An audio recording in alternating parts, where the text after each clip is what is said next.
Salut à tous, bienvenue sur Chinatech. Aujourd'hui, on se retrouve pour une nouvelle vidéo d'application avec trois superbes applications que vous voyez ici. On se retrouve juste après le générique.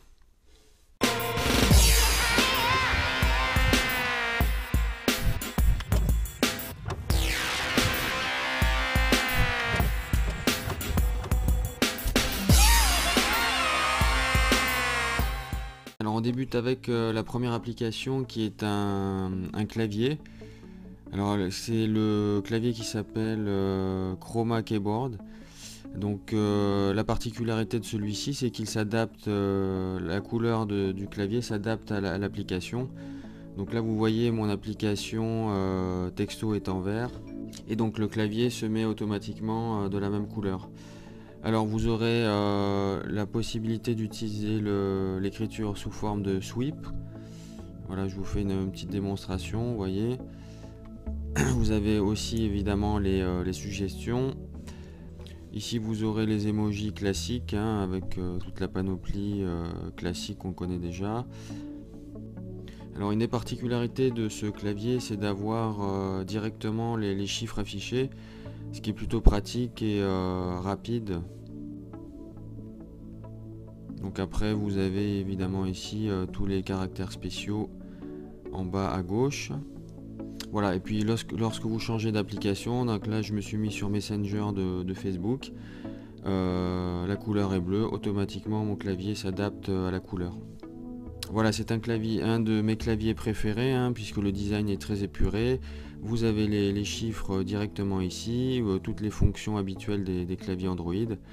Et évidemment la couleur qui change à chaque fois, c'est plutôt un aspect esthétique vraiment sympa. Allez, on attaque la deuxième application. Une application, c'est un lecteur de musique multimédia qui s'appelle AB Music Player. Alors celui-ci, je vous le présente parce qu'il est assez original. Vous avez pas mal d'options.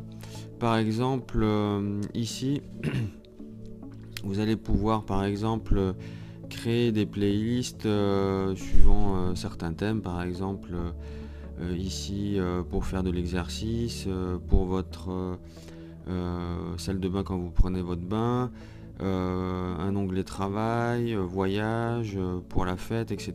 Donc vous cliquez dessus et vous créez donc votre playlist. Donc par ici vous aurez un menu un peu plus classique.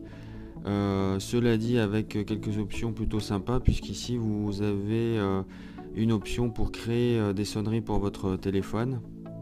Et aussi un timer pour ceux qui aiment s'endormir en musique avec plusieurs options suivant le temps.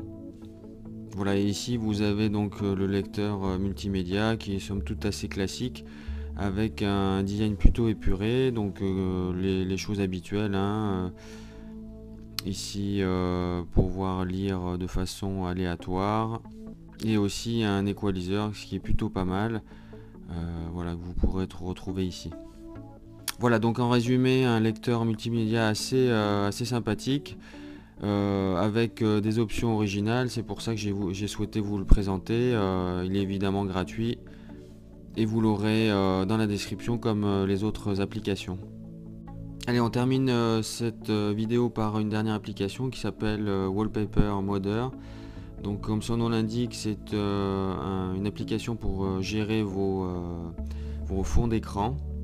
Alors la particularité de cette application, ce sera de pouvoir retoucher de façon profonde tous vos fonds d'écran avec ici la possibilité de jouer sur les couleurs. Là vous avez la saturation, la luminosité, le contraste. Voilà, donc là ça c'est le fond d'écran que j'ai actuellement sur mon téléphone. Voilà, vous pourrez de la même façon modifier votre image à votre convenance et pouvoir dans un deuxième temps l'appliquer en fond d'écran. Voilà, c'est une application, bon certes qui n'est pas révolutionnaire, mais elle vous permettra au moins de pouvoir changer de façon simple vos images de fond d'écran, donc elle est plutôt utile dans ce sens là. Voilà, on en terminera là avec cette vidéo. Je vous rappelle que vous aurez les liens de toutes ces applications dans la description. N'oubliez pas de laisser un like et puis aussi de vous abonner avec pareil le lien dans la description. Je vous dis à bientôt pour d'autres vidéos. Ciao!